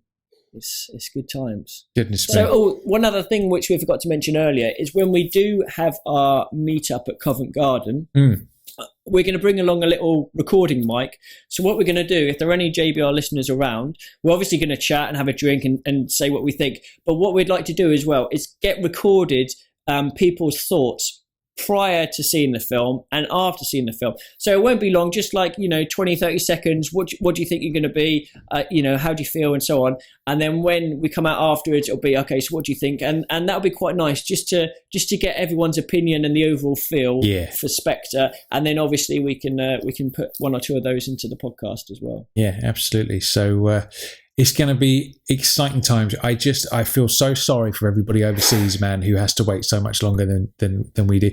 Imagine if we were Americans and we were living over there and we was doing this podcast, and then we would have to fly to England, wouldn't we? There would just be no. That I wouldn't be able to not. I don't think. But what if we lived in Japan? Yeah, but to have 2 whole weeks almost of delay before you get to see the film must be infuriating, especially now. Because when I was in LA last week and all of the billboards are going up all across the city now, all the posters, it's Spectre everywhere. So it's almost like rubbing it in their faces a little bit of you know what I mean?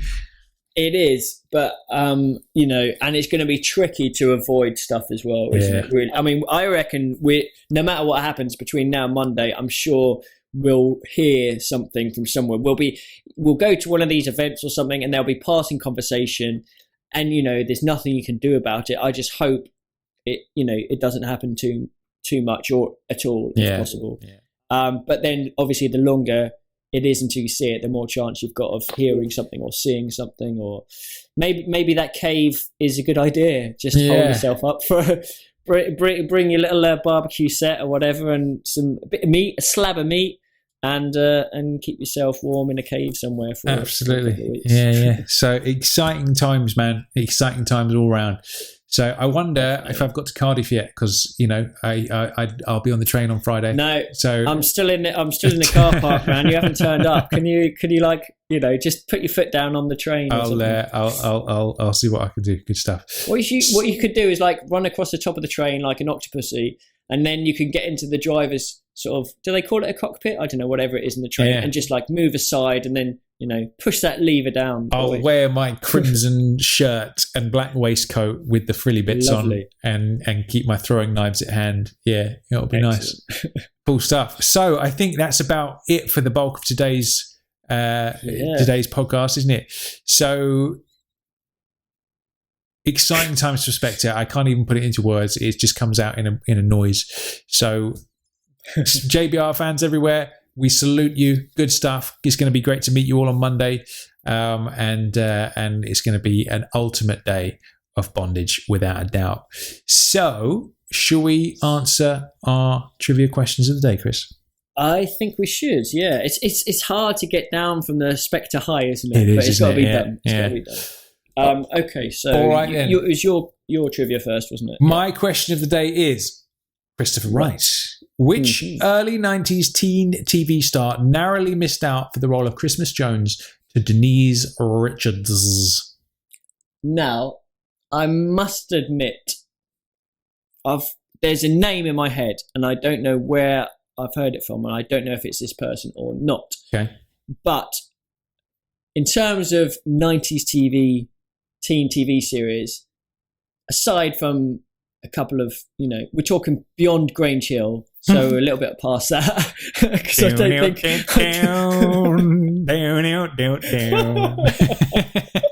Grange Hill. Fuck, man, yeah. I haven't seen that in... Is it still going, Grange Hill? I don't know, man. I don't know. Or Biker Grove. Biker Grove. Oh, man, yeah. Dude. So I'm not thinking it's that. I'm thinking we're looking across the pond, and I'm thinking do you know what? I think it's from one of my most popular TV shows that I watched back in that day. One of the reasons why I watched it back in that day was for this particular reason. This is hilarious. If you're thinking the same show as me, then it's totally the same reason that I used to watch this show. But go on, carry on. Now, the reason is clearly because there is an extremely hot girl on it. Yeah. And if this is the right show, then I think it's got to be this girl because she was hot. Yeah. Now the show, if I'm right, is Saved by the Bell. Yes. Oh, and the girl's name is Tiffany Amber Thesian. Dude, you got it. You nailed it in one. Good God. Kelly Kapowski. Kelly Kapowski rocked my world as a young boy. Jesus Christ almighty. Oh, yeah. So what's she up to nowadays? Could she still be a Bond girl nowadays? Well, she was in like a Beverly Hills 90210 for a while, I think. It was one of those shows. Do you remember like they had like that in Melrose Place and all that? She was in one of those, I used to love Melrose Place, yeah. That was a while ago now. She crops up from time to time. I'm not sure what she... Let's Google it. I was such a big fan of that woman. Good God. So let's see what she's... We can... Yeah, let's do it. Let's see what she's been up to. We'll do an interview with Tiffany Amber Thesian. Yeah, I would thoroughly, not Bond related, but we'll just get her for an interview anyway. Thoroughly enjoy that, Chris. I really would. Blah, blah, blah, blah, blah, blah, blah, blah. Okay, so what has she been up to? She's on a show called White Collar at the moment. Okay. Which I haven't seen. White Collar sounds good. But there you go. So she apparently narrowly missed out to Denise Richards. Do you think she'd be a better choice than Denise Richards for Christmas Jones?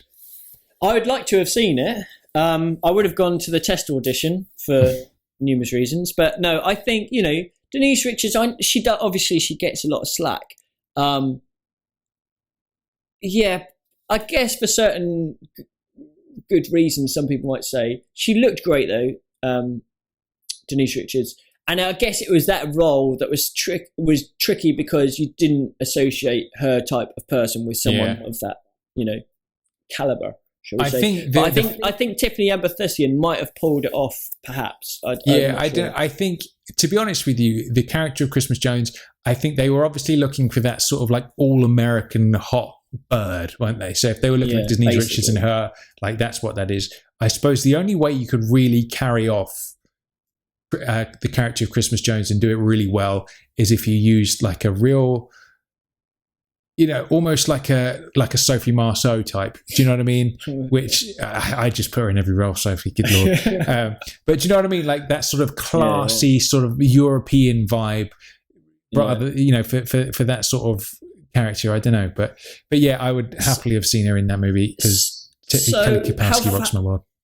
How far did she get then? Did she go for an audition, or was she just considered? Apparently, she was. It was on a site of the day. Apparently, she auditioned, got into like the last might have even been the last two, but she was definitely like right along there in the process. Yeah. And imagine getting your hands on that audition tape. That'd be pretty tough. I tell you what was, how they always have the Bond screen tests where they do the scene from Russia with Love. Yeah. What would be a great job would be whoever stands in for Bond for the Bond girl screen test, wouldn't it? That would be a job and a half to have. And I would just like to say, Barbara, if you are listening, I will volunteer myself for that. That would be thoroughly enjoyable. Yes. So there you go. There's a little tidbit for you, Chris. Excellent. Just the right size. Okay, so on to my trivia question, which was one which I think you'll definitely get. Okay. So my question was, which of the Bond films do we hear the title of the movie within the film? Dr. No. Okay, so yes. From Russia with Love is written down, but I don't think it's said out loud. It's not, but the fact that you knew it was written down is brilliant, so nice one. Goldfinger, obviously. Now hear this, Goldfinger. That was a bad Sean Connery. I thought that sounded like an American gangster. It was. It was a cross between Felix and Sean. It was like Thunderball, obviously. Codename Thunderball. You Only Live Twice. Yes, it's said in You Only Live Twice. By whom? You Only Live Twice, Mr. Bond. By Blofeld, isn't it? Yeah, of course. Nice one. On Her Majesty's Secret Service, no. I don't think it's mentioned. Well done. No. Diamonds Are Forever. Is it mentioned? I feel like it would be an easy one to mention, but I can't remember. I don't think it is. You know, you're right. It's not said in Diamonds either. Live and Let Die. That's not said. The Man with the Golden Gun is The Man with the Golden Gun. Yes. Well done. The Spy Who Loved Me isn't mentioned. No, well done. Moonraker obviously is. Mm-hmm.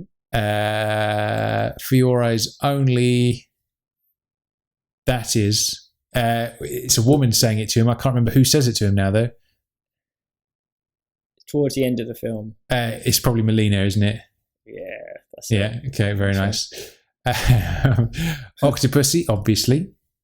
What Have You to Kill? That's in there. Lovely. Nice. Must have scared the living daylights out of him. Yes. Excellent. Your license to kill is revoked. Superb. I love how you're thinking the same lines as I am as well. GoldenEye, obviously. That's mentioned 100 times, the GoldenEye satellite. Tomorrow Never Dies. That isn't mentioned, I don't think. No, well done. The World Is Not Enough. Definitely mentioned. Yep. Old family motto. Brilliant. Die Another Day. Yes, it's mentioned. Less said about By that, the better. By Bond. Okay. Or whoever, I don't even know. It's good stuff, great. Casino Royale. Yeah. Casino Royale at Montenegro. That's said. Nice. Quantum of Solace, not mentioned. Skyfall, obviously mentioned. Spectre is going to be mentioned in the new film without a doubt. It is, indeed. Okay, so in fact, that's almost top marks. That's absolutely amazing. So I'll just go through the ones that weren't in it. From Russia with Love, great. You mentioned that it was written on the little postcard. On Her Majesty's Secret Service, we don't hear the full thing, but we do hear Her Majesty's Secret Service a couple of times. Draco says it once. No, you got this part right. This isn't the bad part. Yeah. Right. So Draco mentions it. I wouldn't tell Her Majesty's Secret Service, but I might tell my future son-in-law. And Bond says it twice when he's talking to Tracy about the job he's going to leave. Doesn't he do it? Hold on. Doesn't he say it though when he says take a memo, Moneypenny, and he's like saying he wants to retire? Leave Her Majesty's Secret Service, but he doesn't say on. Okay. So. Right. So you've almost got it a few times, but cool. Diamonds Are Forever is never heard, but Diamonds Are For Everyone is heard in Die Another Day. Yeah. The Spy Who Loved Me, again, you're right, it's never heard. The closest you've got is Anya describing Sergei Barzov as the man I loved, and he was a spy, so the spy I loved is kind of close. Tomorrow Never Dies, you're right, never heard in full, but the newspaper Tomorrow is mentioned several times as Tomorrow's News Today and Carver's newspaper. Again, Quantum of Solace, never mentioned. Obviously, Quantum is mentioned as the organisation, but I don't think the word solace is actually used in the film. No, I don't think so. I may be wrong, but I don't think so. Okay, so everything you got is right, apart from there's one film which you said it isn't heard in the film, but it is actually heard in the film. In a cheeky way. Perhaps through a song, one might say.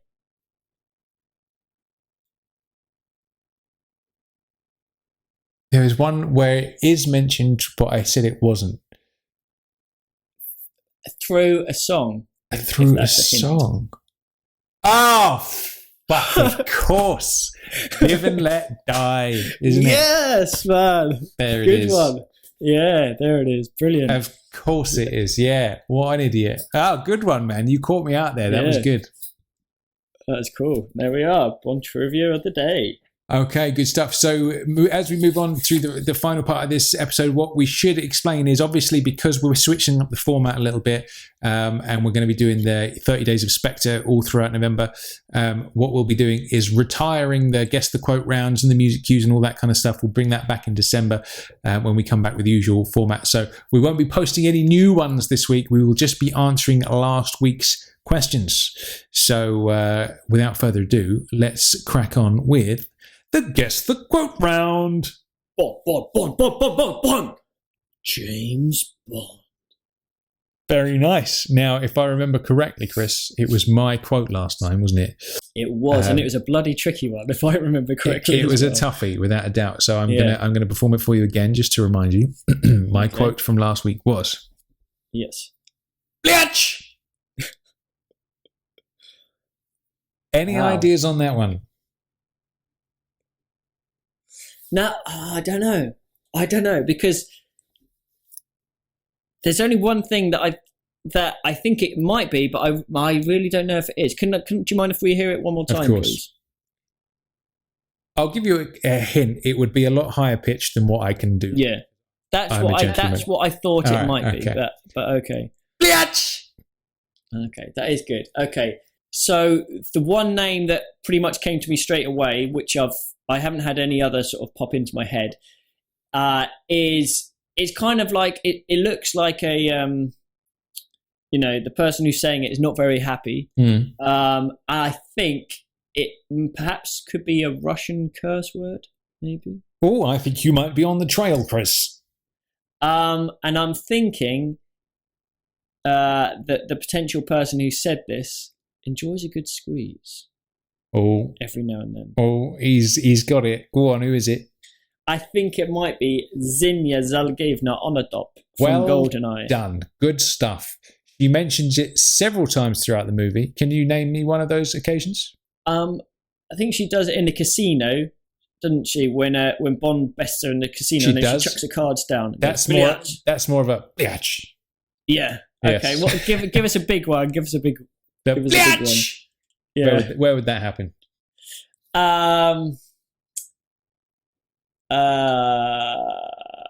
not sure. Go on, give us a clue.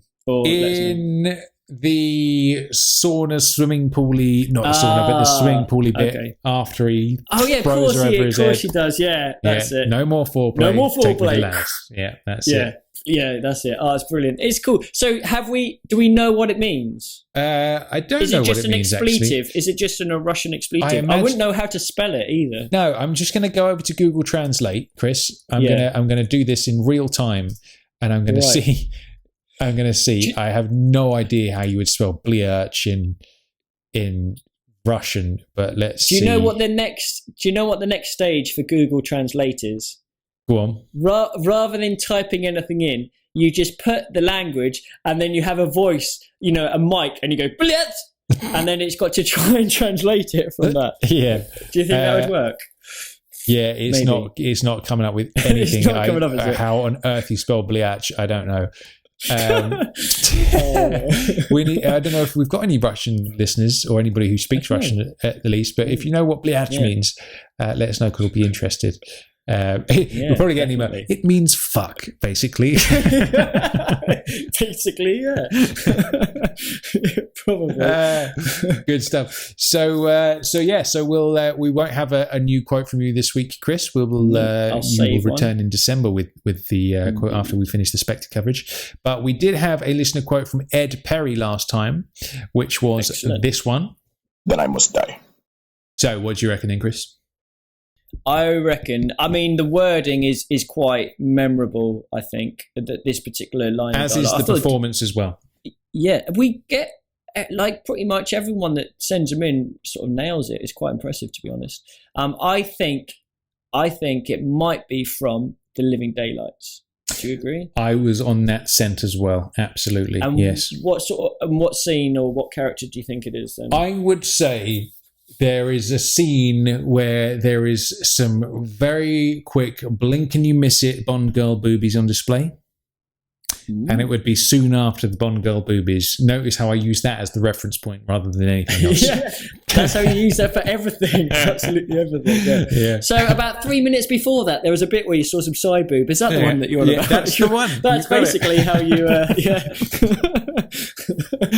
Good stuff. I'm going to say, I reckon that is good old Pushkin. General Leonid Pushkin. There you go. I must die. Yeah. Good one, Absolutely. Ed. Nice quote. Good one. He didn't actually send in the answer, but I'm fairly confident we got that right. So let us know if we've got that wrong, Ed, and we can correct ourselves next time. Good stuff. So again, no JBR listener quote, new one for this week. Moving on, it's time for...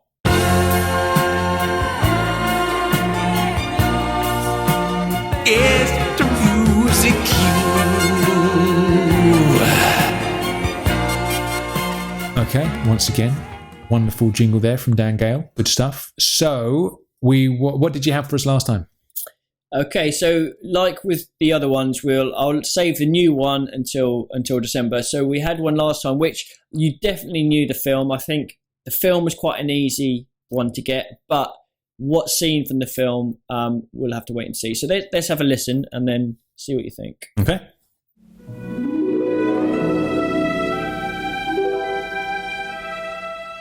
Okay, so I know you seemed pretty confident about the film last time. What's sort of your opinion now? So yes, I think it's from Russia with Love. Excellent stuff. Well done. Now I can hear in my mind's ear what happens next on this music cue. Am I right in assuming that's what happens? It may be. So yeah, I know that cue. However, the actual scene where that happens, I'm not 100% sure off the top of my head. Do you know what? I'm not sure if it happens in more than one scene, because it's that sort of music where it might do. The scene that I've got in mind, it is definitely a memorable scene, and obviously it happens there because I know it happens there. But it might sort of merge into another scene, perhaps. But I don't know. Maybe it doesn't. But any ideas? Have you got any sort of hint? Any sort of, I'm feeling, is Tatiana involved at all? Yes, she is. Is it the classic screen test scene where he spies her through the net curtains? Yes! Woo! It's when he first rocks up and walks across towards the bed, and she's sort of just lying there. There we go. It was. Do you know what? I just used what we were just talking about. I thought to myself, is it that bit where you see her bum through the net curtains? And that was my reference point. Isn't that wonderful? That is amazing. Yeah. That is amazing. I hope you get lots of reference points in Spectre, because I'll be a happy chappy if you do. It depends how Sam Mendes plays it, because he has used the term Bond ladies in the press. So whether that means he's a little bit conservative on the nudity angle, I don't know. But as we know, Léa Seydoux is not shy about getting it out. So let's hope we get a little bit of that in the new film for sure. Good stuff. All right, cool. So let's guess the music cue sorted for this week. So let's move on to the complete lyric section. So it was your lyric last time, wasn't it, if I remember right? It was. And again, I think you had a good idea for this one, and the title might be hidden in there somewhere of the actual song. But my my lyric was, another tricky little gun giving solace to the one. Any ideas? So obviously that's Quantum of Solace. Or, well, Another Way to Die is the song. Oh, yes. I was going to say, no, it's Thunderball. But yeah, Another Way to Die, excellent. And then can we hear the lyric one more time? Yep. Another tricky little gun giving solace to the one who will never see the sunshine. Boom town. Well done. Straight out of the gate on that one. Lovely. Excellent stuff, man. Excellent. See, I've got my confidence back now after the Pretenders Where's Everybody Gone debacle. I've got my confidence back now after that. It's good. We'll stick with the theme tunes, I think. Yeah. Nicely done. Going crazy. Cool. Excellent. So to finish out today's episode, Chris, it's time for On Celebrity Deathmatch.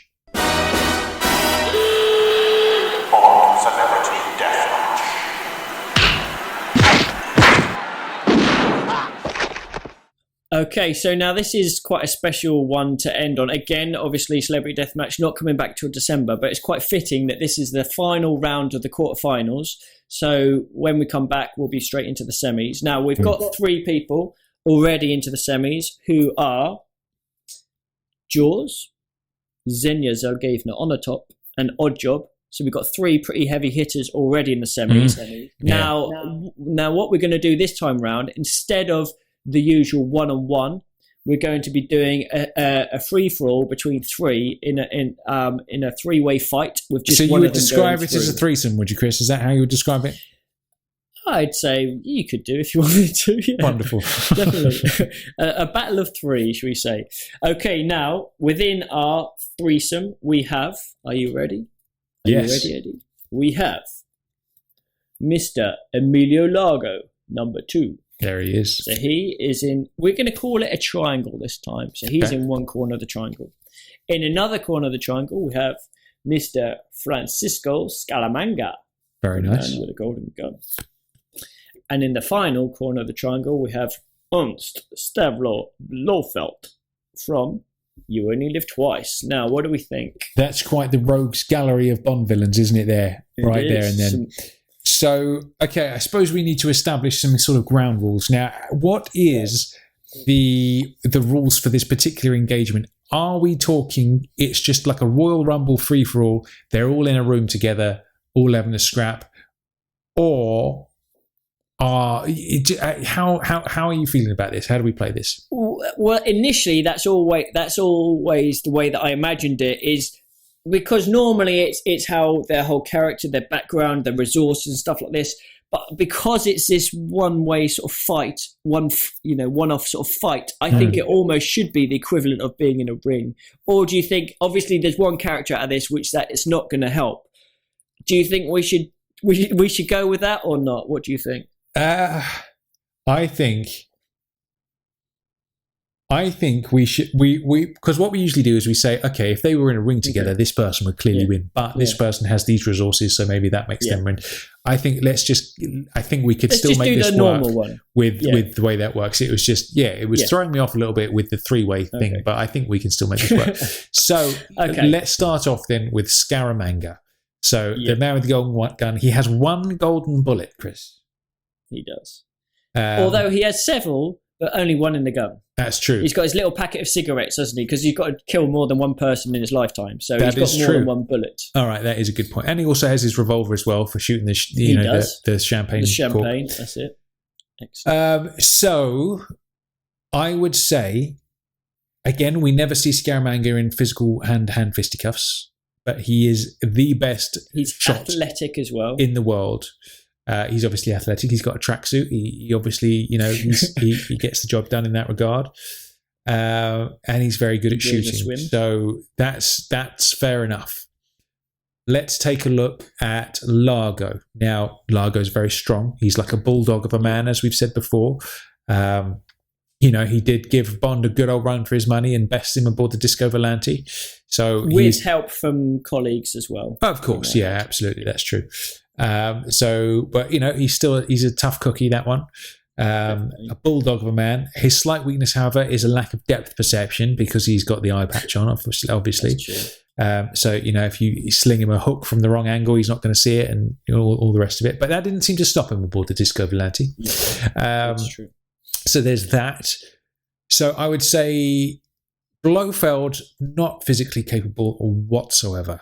In a fisticuffs, he's not gonna come out on top at all. Does he have Hans at his disposal? Well, if he does, then Nick Nack and Vargas are going to be available as well. That's true. Okay, so maybe we shouldn't have henchmen. Part of me is curious to see how Vargas would fare in this particular matchup. What do you do, Vargas? So, all right then. So no henchmen, which makes me think: what has Blofeld got? He's got that little revolver that he uses to shoot Osato. So he's armed. He's got 6 bullets. Physically speaking, no match for either of the other 2, though.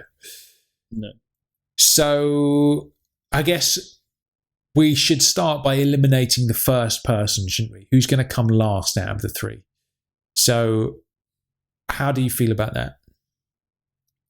Well, I'm just trying to think so one's got his own island, one's got his own hollowed out volcano, one's got his own beachside residence and boat. So the boat could go to the hollowed out volcano, to the island and towards the sea part close to the volcano, because Japan's not obviously that wide. So we know Largo could go there if he wanted to. In terms of weaknesses, like Blofeld, he's just not got the physical sort of thing going for him. He's got his cat. I don't know if we can count that. But then Largo's got his sharks and Scaramanga's got his knick-knackers. Yeah.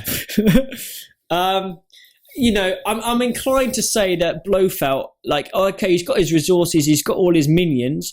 Scaramanga's only got Kra, so he hasn't got very minions, although Largo's got quite a few. So if you're talking about team battles, I think Scaramanga would be the weakest because he hasn't got the same amount of men at his disposal, should we say. That's true, yeah. If we did talk henchman, Hans wasn't that good. Knick-Knack was kind of cleverer than Hans, I'd imagine, but and Vargas would just, I don't know what to do. Really. I'm thinking, my gut feeling here is that Blofeld is the first one to go because, as we've often said, Blofeld is a psychological threat. He's a mastermind. He doesn't do the dirty work. Telly Savalas, different story. Yeah, it would have been different. Yeah. Donald, however, he doesn't do his dirty work. No. He sits in his chair and strokes his pussycat. That Telly Savalas, Largo would have been a good matchup. That I would struggle with those two, to be honest with you. I would struggle to see. Because they're both quite similar, aren't they? Yeah. Okay. Let's do that then. Are we in agreement that Blofeld's the first one to hit the canvas? 1, 2, 3 count. We are. Okay, so he has got his resources, but then so does Largo. Obviously, he is the head of Spectre, but physically, he's just not quite up to it. Yeah. And in this match, Scaramanga could shoot him. We know Largo's a bit of a crack shot with his sort of rifle or whatever he was using as well, or even the spear gun. So we're going to say goodbye to Blofeld. He is how does Blofeld get dispatched? Who do you think does it? That is a good point. I think. If Scaramanga gets him in his sights, I think he's going down. I would say. Largo wouldn't probably do it because he is a Spectre minion himself, whereas Scaramanga, he works for the Chinese, so he's almost like, obviously Blofeld was doing some independent work for the Chinese in You Only Live Twice, wasn't he? Yeah. So I feel like they're more on an even keel. They could almost be rivals. So I feel like the golden shots would come from the golden gun into Blofeld's. That is a good point. Yeah. That is a good point, though, that obviously Largo is working for Spectre, and obviously although it's not his Blofeld, it is a Blofeld. But I agree. I think Scaramanga will be the one to take him out with a shot. So we'll say goodbye to Blofeld now. All right. Okay, cool. So we're left with Scaramanga and Emilio Largo. So what do we think? So we could match him up hand to hand. We could do a shootout, and we could do locations. This hinges on one very important point for me, Chris. I must be honest with you. Yes. If Scaramanga shoots Blofeld, then the bullet in his golden gun has been spent. Yeah. So that means he's got to take some time to reload and all that kind of business. But what if he's already killed him with it? Well, he never misses. He never misses, no, absolutely. But I feel like if we're having a 3-way fight here, then they're all together. Oh, he's already used his bullet on Blofeld, hasn't he? That's it. Yeah, that's what I'm saying. Yeah, so it's like, bang, Blofeld's the first to go. Right, now I've got to reload. Yeah. And that's Largo's window to get stuck in. And like Spectre, he strikes. Indeed. So I feel like the first blood drawn would be Scaramanga's in this particular matchup. I feel like Largo's going to barrel into him, bulldog of a man, perhaps knock the golden gun from his hand, turning it into fisticuffs. Now, we don't know whether Scaramanga's any good with his hands. We've never seen that. So I've got to say, I feel like Largo has the advantage here. Have you got any thoughts? No, I'm definitely warming to that way. The fact that, 3-way, Scaramanga's the one that takes care of Blofeld.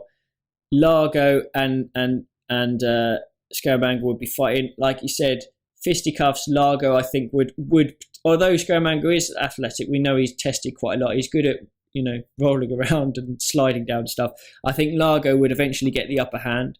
Largo, he's got his cigar he could burn him with. He's got his ice to like chill him with. Yeah. He's got spear guns. He's good with his, doing the clay pigeon and stuff like that. And he's a tough mother, Largo. And if Scaramanga's at his island, he could go for a swim. He likes to go for a swim, doesn't he? Yeah. Largo could be waiting underwater. That's true. Get him that way. Yeah.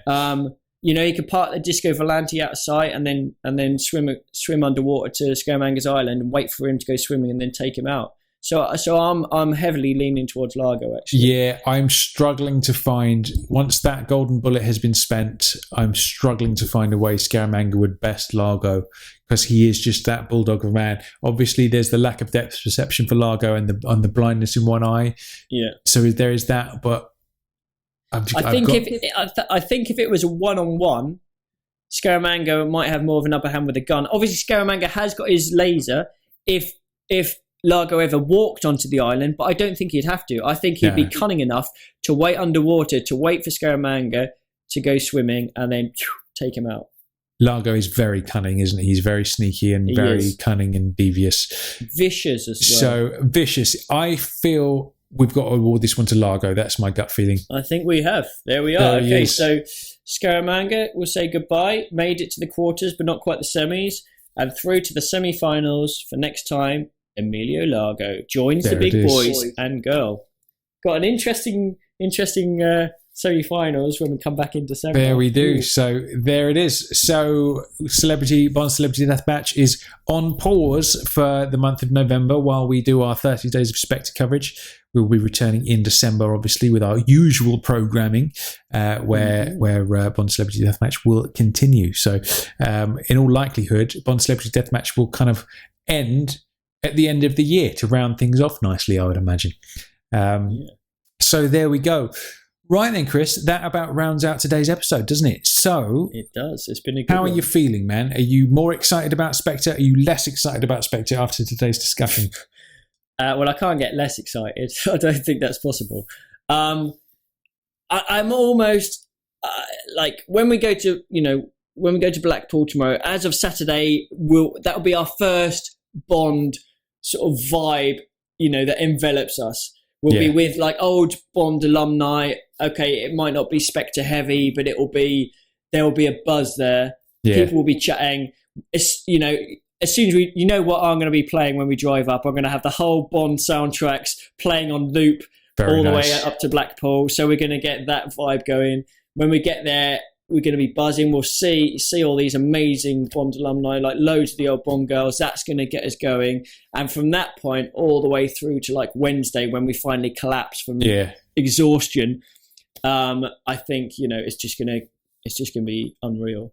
Good stuff. Absolutely.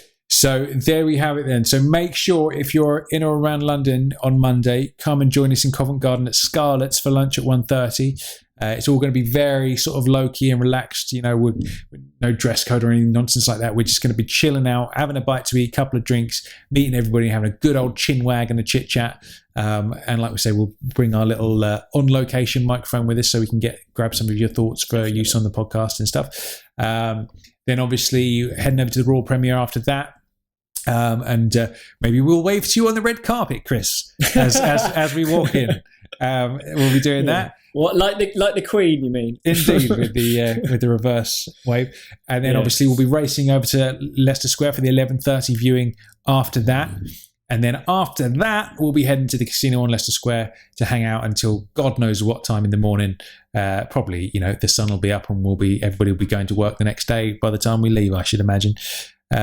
So yeah, and then obviously Tuesday we've got AJ's book launch for Some Kind of Hero. So. What an amazing few days. Can't wait. It's going to be good. So let's all drink in the atmosphere of what we're about to receive and just enjoy every minute in the lead up to Spectre, because it's going to be a special moment for all of us. Definitely, without a doubt. It's so easy just to almost let it pass and not take in the moment, not lap it up. This is the best time, obviously, aside from Monday sort of evening. This is like the best time, like we said, to be a Bond fan. It's going to be amazing. can't wait for us to meet everyone who's going to turn up, and for anyone who's not seen the film for a while, hopefully you'll enjoy it when you get round to it, because I'm sure you will. It'll be great to hear everyone's thoughts. And there we have it. So podcast 57 down. And I've been Chris Wright. I've been Tom Sears, and James Bond Radio will return on November 1st with the first of our 30 Days of Spectre Uber coverage every single day throughout November. Tell your friends to get involved with 30 Days of Spectre. So until next time, we'll see you then. Bye, everyone. Bye.